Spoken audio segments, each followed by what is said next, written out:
So hi everyone, it's day हाम्रो 3. अब हामी अहिले कति बज्यो 5 बज्यो हैन 5:20 भएछ. अब हामी गोसाइकुण्डतिर जान लाग्दै छौं.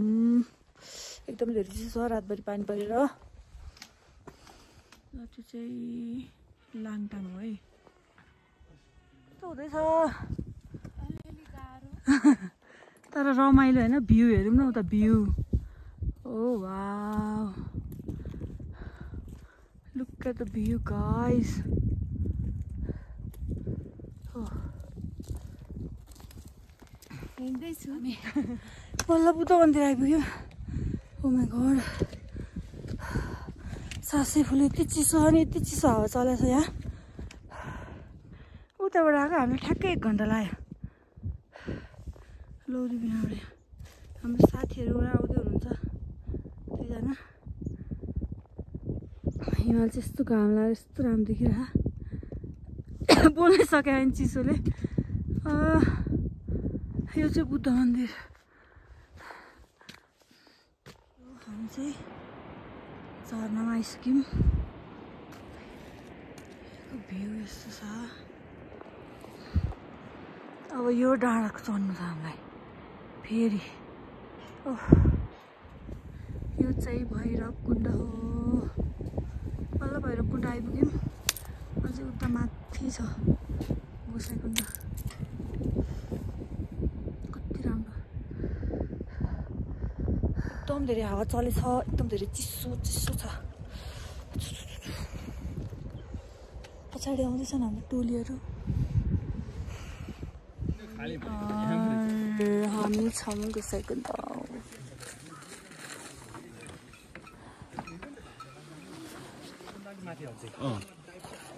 2 घण्टा भने जस्तो लाग्यो. Oh my god. रिस कस्तो लाग्दैछ तिमीलाई? फाइनली हामी आइपुग्यौँ Gosaikunda. Look at the view. We made it. अब हामी जान्छौँ पूजा गर्छौँ. डुबुल्की मार्छौँ. मलाई चाहिँ अलि गाह्रो गाह्रो भइरहेछ. दिदीले मान्नुहुन्छ म चाहिँ पूजा गर्छु. पूजा गर्नु धुपसुप केही ल्याएन त? केही छैन मनबाट गरौँ न आस्था. यति राम्रो छ. राम्रो छ. उतापट्टि भैरव कुण्ड छ हैन. यतापट्टि गोसाइकुण्ड छ. त्यही हो. अब हामी तल गएर भिडियो बनाउँछौँ. म तपाईँहरूलाई देखाउँछु ल. ल सो हामीले चाहिँ के अरे गोसाइकुण्डमा डुबुल्की मारिसक्यौँ होइन. अनि त्यसपछि उतापट्टि गोसाइकुण्ड यतापट्टि भैरव कुण्ड. यसो भैरव कुण्ड कत्रो ठुलो यति राम्रो छ. देख्छु है यताबाट. ओहो यति चिसो हावा चल्यो.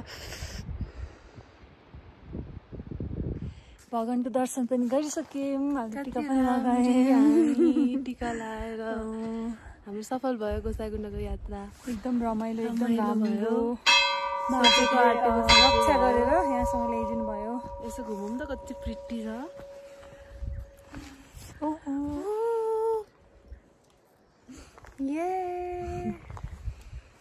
हामी चाहिँ यहाँ गोसाइकुण्डको माथि बसेर चिया खाँदैछौँ.